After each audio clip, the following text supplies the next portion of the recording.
kembali lagi di channel Ruti Hiskia ya. Kali ini kita akan bahas satu saham, yaitu saham PBSA. Nama perusahaannya yaitu Paramita Bangun Sarana. Jadi ini perusahaan konstruksi, jadi mereka tukang bangun lah ya. Nah, ini websitenya ya, kita akan lihat mereka ngerjain apa aja sih. Ini ada sejarahnya nih. Mereka didirikan di tahun 2002 ya. Nah, ini 2002.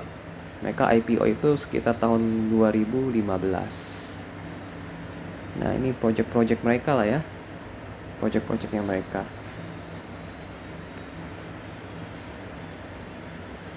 Oke, kita langsung lihat ke halaman pentingnya. Company profile-nya, coba kita lihat informasinya ya. Nah, didirikan 2002. Konstruksi bisnisnya. Nah, ini shareholdingnya. Pengendalinya yaitu Aksen Bangun Persada 46%, pengendali lainnya Sigma Mutiara.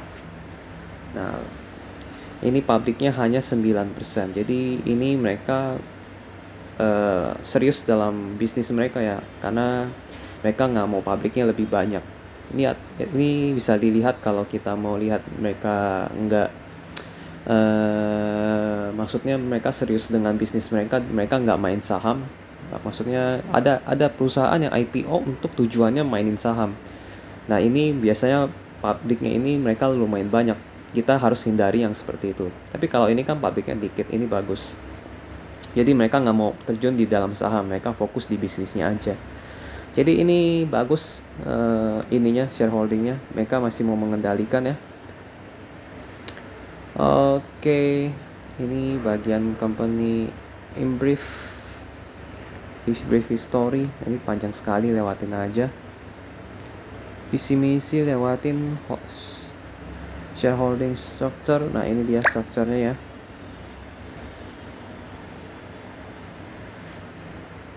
Masyarakatnya hanya 9,6%. Organisasi struktur. Oh, ini lewatin aja, dia harus buka file. Komisarisnya kita lihat. Nah, ini komisarisnya Pak Halim Susanto. Apakah dia pengendali? Oh, dia ini tidak diketahui ya. Apakah ini? Mungkin teman-teman kalau yang kenal mereka bisa tulis di kolom komentar ya, apakah mereka memiliki jejak rekam yang baik atau tidak. Ini ada dua komisaris independen, Rusdiman Sugiyarso dan Halim Susanto. Kita lihat di board of director-nya. Nah, ini board of director-nya ada Yonggi Tanuwijaya. Lalu yang kedua Evelyn Tanuwijaya. Yang ketiga adalah Vincentius Susanto, Alexander Sayidiman. Kemungkinan pengendalinya adalah Pak Yonggi Tanuwijaya ya, karena kita terlihat ada anaknya yang ikut andil dalam mengendalikan perusahaan ini. Ini baru tebakan aja, tapi teman-teman bisa searching tuh di Google dari perusahaan pengendalinya itu pemiliknya siapa, jangan-jangan Yonggi Tanuwijaya gitu. Oke.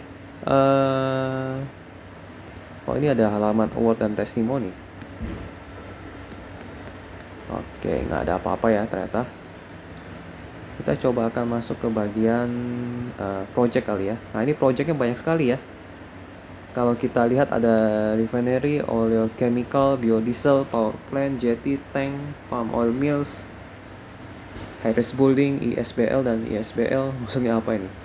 Berarti project mereka bukan hanya mendirikan perumahan perkantoran, tapi semua konstruksi ya yang mereka dirikan. Coba kita lihat galerinya.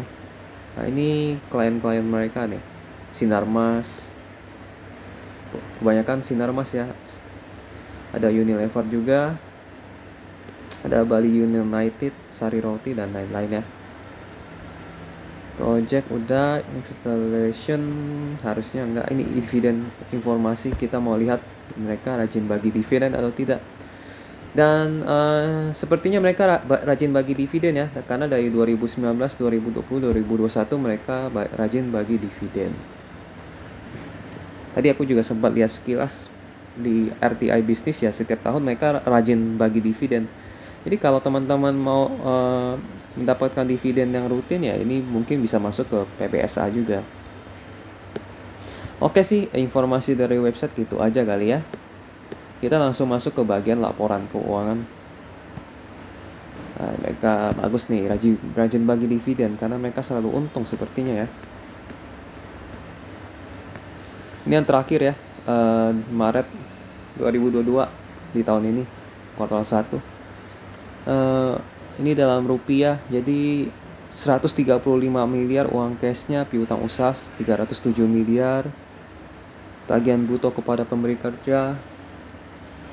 Jadi total 646 miliar.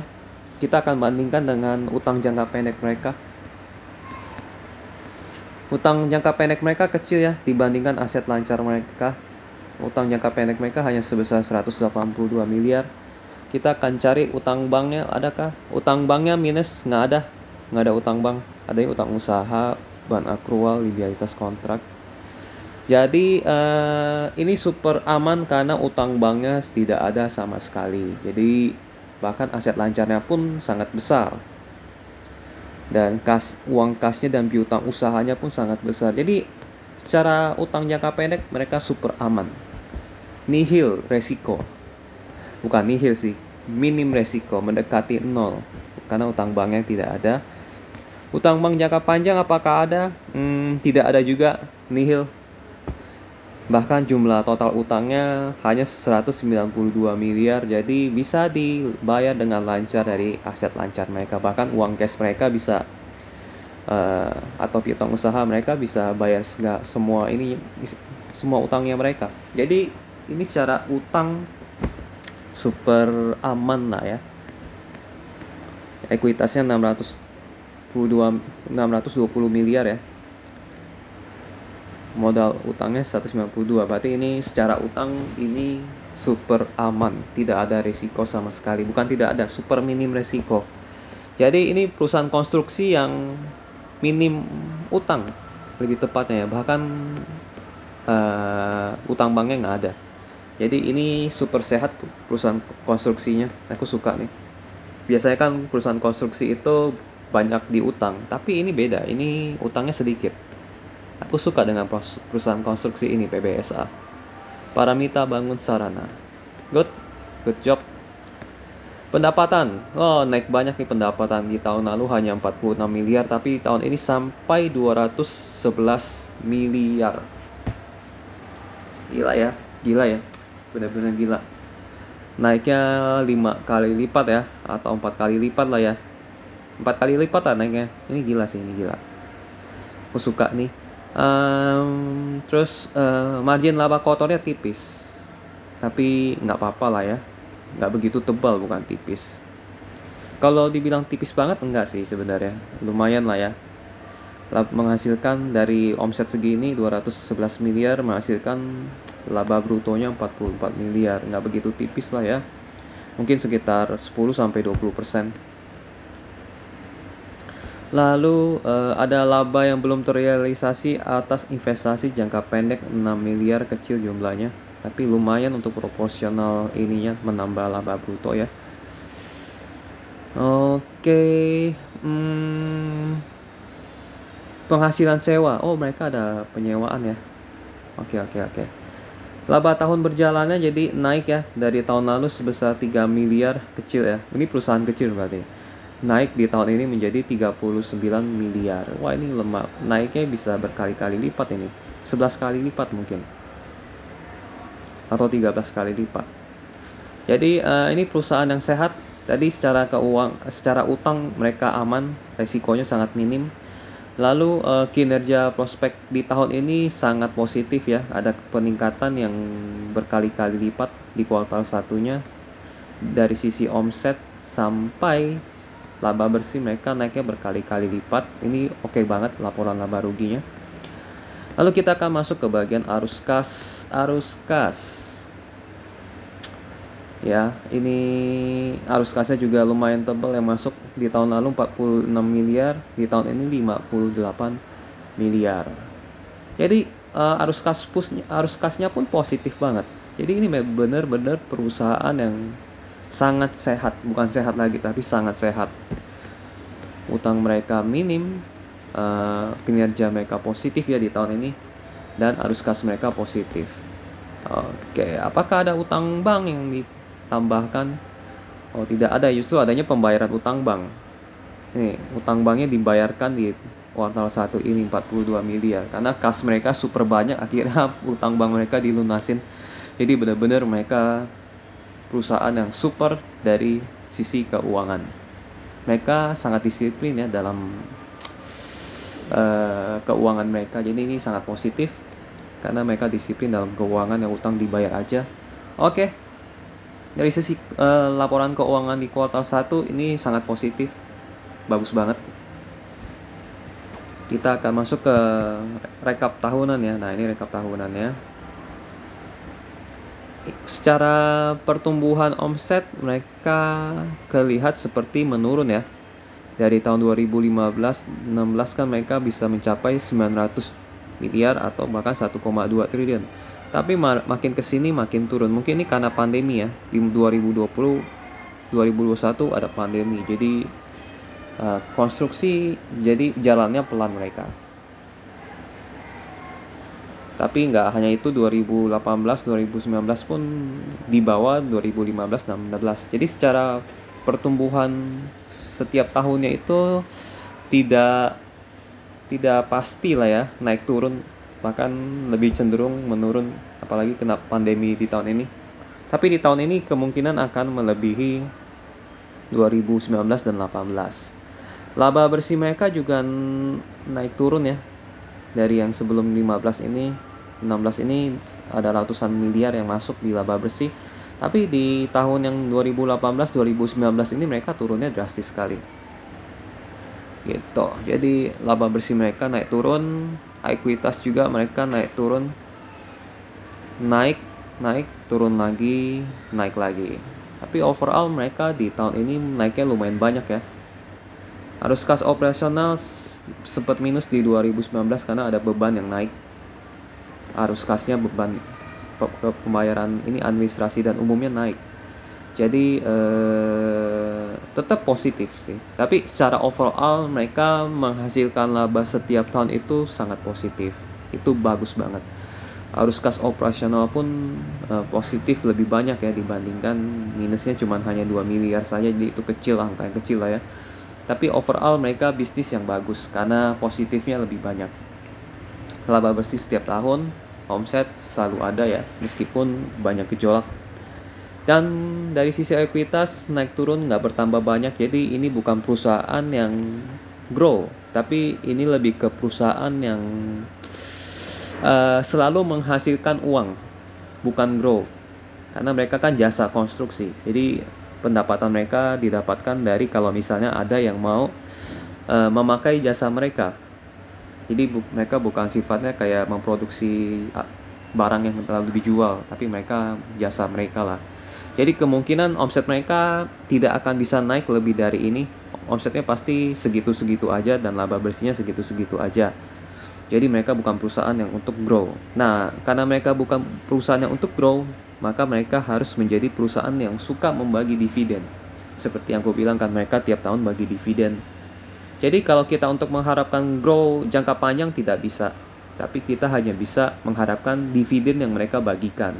Nah, dividen yang mereka bagikan ini tergantung dari uang cash yang masuk ya. Semakin banyak uang cash yang masuk, dividen semakin besar gitu. Jadi kalau teman-teman mau berharap ini naik sahamnya banyak dalam jangka panjang, nggak bisa sih. Kita hanya bisa berharap dari dividen mereka saja. Dan tahun ini mereka memiliki kinerja yang sangat bagus. Teman-teman bisa lihat ekuitasnya naik, laba bersihnya naik ya dari kuartal perbandingan kuartal 1 ya. Jadi kalau misalnya disetahun kan, ini tinggal dikali 4 aja. 39 dikali 4 berarti mungkin sekitar 150 miliar. Naik 2 kali lipat dibanding 2021. Lalu 2022 dikali 4 aja jadi 800 miliar. Jadi dibanding 2021 ya tetap di tahun ini jadi juara mereka. Apakah harganya bisa naik? Bisa aja, tapi tergantung market maker atau mungkin marketnya mau membeli atau tidak kan. Tapi secara kinerja ini kuartal 1 maksudnya di tahun ini mereka memiliki kinerja yang sangat positif. Apalagi uang cashnya bisa bertambah lebih banyak di sini. Dan kemungkinan akan bagi dividen lebih banyak lagi di tahun depan ya. Gitu. Oke, ini secara rekapan tahunan mereka ya. Jadi ini bukan perusahaan grow, tapi ini perusahaan yang kemungkinan omset dan laba bersihnya segitu-segitu aja setiap tahun. Dan ekuitasnya pun mungkin bisa bertambah hanya sedikit demi sedikit karena ini tadi omset dan laba bersih mereka naik turun tergantung ada pesanan atau tidak. Jadi ini hanya kita berharap untuk dapat dividen aja sih. Kalau untuk grow-nya sepertinya sulit untuk jangka panjang. Jangka pendeknya bagaimana? Bisa grow? Bisa saja sih kalau misalnya ada banyak sekali news positif ya, atau misalnya digoreng oleh seseorang atau suatu pihak bisa aja, atau tiba-tiba banyak orang yang memperhatikan PBSA, ini bisa naik harganya gitu. Tapi aku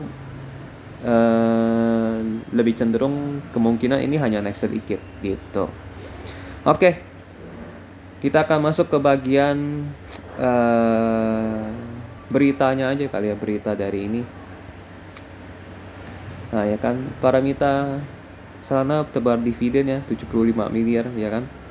Jadi kita hanya berharap dari dividennya aja. Tapi kalau untuk harga saham yang naik banyak nggak bisa. Paling naiknya cuma sedikit gitu sih.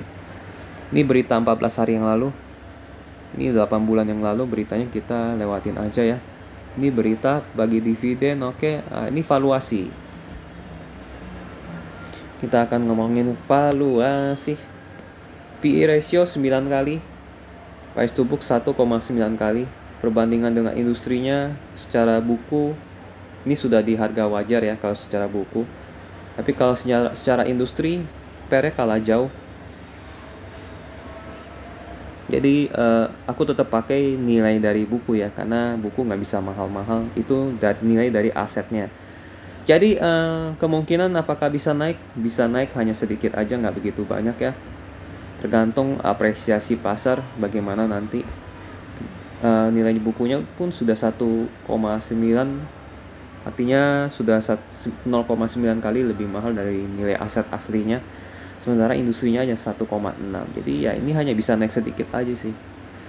Kalau apakah bisa naik banyak di tahun ini, aku kurang yakin. Tapi bisa juga terjadi gitu, tergantung seberapa banyak pembeli di saham PBSA ini gitu. Kalau banyak dan pada optimis ya pasti naiknya banyak. Tapi aku sih nggak begitu berharap banyak terhadap peningkatan saham ini karena kinerja tahunan mereka itu naik turun gitu. Oke, kita lihat return on equity mereka 20% tinggi ya. 20% cukup bagus. Jadi memang ini perusahaan yang secara bisnis mereka sehat banget ya. Secara bisnis mereka sehat banget. Tapi namun secara keuntungan bagi investor ya kurang lah ya, karena mereka bukan perusahaan yang bertumbuh, karena mereka perusahaan yang kalau ada pesanan baru ada omset gitu. Secara bisnis mereka menguntungkan bagi mereka, tapi secara investor mungkin kurang menarik gitu.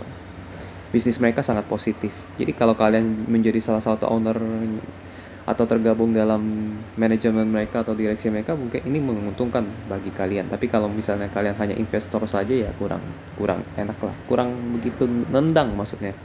Bisnis mereka bagus tapi kurang nendang bagi investor. Oke, ini pabrik expose-nya lumayan baru ya, tahun 2022 bulan Mei, 27 Mei 2022. Jadi ini masih fresh berita-beritanya. Jadi kita bagus banget dapat ininya. Pabrik expose terbaru. Jadi ini sudah ada informasi ya, berdirikan tahun 2022. Ini kegiatan ini usahanya konstruksi bangunan sipil, mekanikal, elektrikal, dan land clearing. IPO ternyata tahun 2016. Jadi belum lama lah ya. Dengan menerbitkan saham baru sebesar 360 miliar. Jumlah lembar saham yang beredar ya. Jumlahnya banyak juga. Visi misi lewatin aja. Ini wilayah operasional mereka di Kalimantan, Jawa, dan Sumatera. Mereka belum ke wilayah timur ya. Kalau mereka ke wilayah timur mungkin bisa lebih naik lagi. Nah, ini perjalanan mereka ya, milestone. Sini ada ini untuk PT Smart Tbk, PT Infomas, dan sampai seterusnya ya. Oke. Ini gedung baru nih 2020, baru jadi mungkin ya. Hasil keputusan RUU SPT ini keuangan lewatin aja, tadi kita sudah bahas. Oh, ini dividen, chart of cash dividend ya. Dari 2017 mereka selalu bagi dividen sampai 2021. Sampai tahun ini pun mereka bagi dividen ya. Jadi teman-teman yang beli saham ini untuk hold jangka panjang, kalian tidak bisa berharap dari harga saham, tapi kalian bisa berharap dari dividen mereka gitu. Jadi secara keamanan perusahaan mereka ya, mereka aman. Utangnya tadi kita lihat sama-sama udah nggak ada ya, utangnya sangat minim sekali, hampir nggak ada, bahkan utang banknya nggak ada. Laba bersih selalu positif setiap tahun. Uang arus cashnya pun kebanyakan lebih banyak positifnya. Jadi dividen pasti akan selalu dibagikan tiap tahun. Jadi kalau untuk hold yang kepanjang ya paling untuk dapat dividen aja gitu. Oke. Nah, ini project yang di tangan ya, sedang ada di tangan, yang sudah lagi diterima. Jumlah projectnya sedikit ya segini, tapi nilai rupiah yang masuknya melonjak lumayan banyak. Project boleh sedikit, tapi nilai rupiah yang masuk meningkat. Ini bagus. 2022 ini kami akan menyelesaikan pembangunan gedung kantor 8 lantai di Jalan Hasyim Asari, Jakarta Pusat. Digunakan sebagai kantor pusat PBS. Dan awal tahun 2023 kami akan menempati gedung baru tersebut. Oke. Terima kasih. Jadi proyek jasa mereka masih terus berjalan sampai 2023. Nah, ini menarik sih. Jadi yang menarik dari perusahaan ini ya rajin bagi dividen aja. Tapi untuk grow harga sahamnya aku kurang begitu percaya diri ya atas perusahaan ini. Kita lihat bagian tanya jawab. Ini tanya jawabnya banyak informasi yang mungkin kita tidak akan temukan di luar sana. Proyek apa saja yang saat ini dikerjakan Paramita Bangun Sarana. Ini kebetulan karena ini tahun yang baru ya, Public Expos 2022, jadi ini boleh kita perhatikan. Shell Warehouse dan KCP di Dumai serta Tank Farm di Semeike, Sumatera Utara. Dari proyek Unilever, dalam pengerjaan proyek-proyek ini pasti akan melewati 2002 dan diteruskan hingga ke tahun 2023. Jadi proyek mereka dari tahun ini sampai tahun depan ada ya, dan sudah pasti dapat. Jadi teman-teman nggak usah takut, proyek mereka ada terus. Berapa nilai proyek yang telah dikantongi? Nilai kontak yang didapat sampai dengan kuartal 1 telah mencapai 500 miliar. Wah, ini omset udah pasti di tangan nih. Omset 500 miliar ini sudah pasti di tangan. Jadi tahun ini pasti sekitaran segini dapatnya, peningkatan omsetnya. Jika ditambah dengan dari sisa proyek tahun lalu yang sedang dalam pengerjaan, maka proyek yang telah dikantongi mencapai lebih dari 1 triliun. Wow. Lebih dari 1 triliun loh. Dicatat nih 1 triliun. Jadi peningkatan omset di tahun ini kemungkinan akan sangat signifikan, naik lumayan banyak karena kontraknya sudah dipegang 1T. Berapa target pendapatan tahun ini? Nah, ini dia informasi yang sangat bagus. Bagaimana strategi PBSA mencapai target tersebut? Tahun ini pendapatan sebesar 700 miliar targetnya. Sampai dengan kuartal 1, PBS telah mencapai lebih dari 200 miliar. Sehingga diperkirakan pada tahun 2022 ini PBS akan memperoleh revenue setidaknya minimal 600 miliar. Catat ya, mereka akan dapat minimal 600 miliar. Kita akan balik ke ini tadi. Nah, ini tadi. Di tahun lalu, omset hanya 279 miliar. Jadi, di tahun ini kemungkinan minimal 600 miliar. Nah, berarti kali 3 ya. Ini kali 3 juga nih kemungkinan. Kali 3 berarti omsetnya mereka 120 miliar lah. 110 miliar laba bersih mereka maksudnya. Ini uang cash yang masuk kan lumayan banyak. Jadi tahun ini omset dan laba bersih mereka akan melompat lumayan tinggi. Jadi teman-teman siap ya. Apakah harga sahamnya bisa naik? Bisa saja kalau misalnya mereka menyisakan laba bersih yang cukup tinggi untuk mengurangi price to book ini dan PE ratio ini. Jadi semakin tinggi laba bersih, nilai PE rasionya akan turun dan price to booknya akan turun. Jadi murah gitu.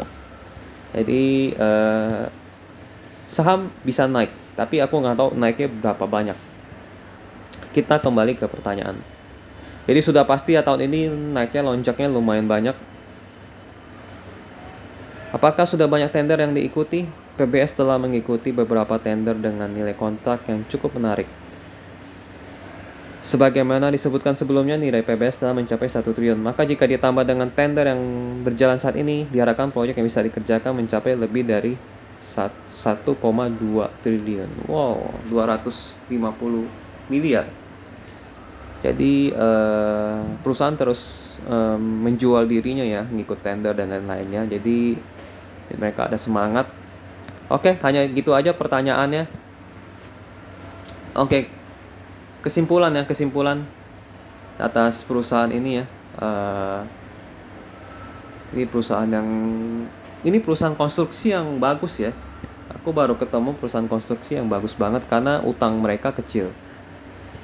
Jadi kesimpulannya, perusahaan ini secara keuangan sangat positif. Bisnis mereka bagus, utang mereka super kecil, setiap tahun selalu menghasilkan laba bersih, arus kas selalu positif ya, meskipun 1 tahun itu minus gitu. Jadi ini perusahaan yang sangat bagus secara bisnis, dan mungkin kenapa keuangan mereka bagus kan, kemungkinan besar manajemen orangnya bagus, jadi mereka bisa mengelola bisnis mereka dengan baik. Jadi apakah layak diinvestasikan? Layak diinvestasikan untuk jangka pendek, karena jangka pendek ini di tahun ini ya khususnya, ini akan mengalami peningkatan omset dan laba bersih yang sangat signifikan tinggi, dan ekuitasnya aku jamin naiknya juga tinggi melebihi tahun-tahun sebelumnya. Arus kasnya juga akan masuk lumayan banyak, dan utang mereka itu minim sekali. Jadi ini kemungkinan bisa lumayan membuat harga saham mereka bisa naik ya, setidaknya 20% lebih, sekitar itulah ya, 20% lebih kenaikan ya. Tapi tergantung lagi bagaimana pasar mengapresiasi si saham PBSA ini. Kalau misalnya jangka panjangnya mereka bisa, tapi nggak bisa sih ya, karena mereka berdasarkan project. Karena berdasarkan project kan nggak setiap tahun project selalu ada. Jadi kadang ada 1 tahun yang projectnya hampir sedikit, kadang ada tahun yang projectnya memang banyak. Jadi kebetulan di tahun ini projectnya memang lagi banyak. Untuk tahun depan ya jangka panjang, kalau investasi jangka panjang seperti yang aku bilang tadi, kita nggak bisa berharap dari kenaikan harga saham, kita hanya bisa berharap dari dividennya saja. Jadi apakah investasi jangka panjang menarik, tapi hanya dari sisi dividen saja. Jadi kalau mau hold saham ini ya berarti kalian terima dividen aja. Tapi jangan berharap dari kenaikan harga saham ya, karena mereka naik turun omset dan laba bersihnya gitu. Ya secara keuangan mereka super sehat. Investasi jangka pendek ini bagus ya untuk 1 tahun ini. Jadi kalian masuk aja pasti dapat kenaikan harga sahamnya lumayan lah ya. Lalu untuk jangka panjang kenaikan harga saham tidak, aku kurang percaya diri. Tapi kalau untuk dividen pasti kalian dapat setiap tahun. Itu aja sih dari aku ya. Kalau mungkin teman-teman ada merasa informasi ini salah, bisa dikoreksi. Kalau misalnya ada yang kurang juga, kalian bisa tambahkan ya di kolom komentar. Lalu jika teman-teman mau analisa saham yang lainnya juga, boleh tulis di kolom komentar, nanti aku analisa. Dan harap bersabar ya, karena masih banyak lagi teman-teman yang minta review saham-saham lainnya. Oke, sekian video pembahasan tentang saham PBSA ini. Sampai jumpa di video berikutnya. Bye-bye.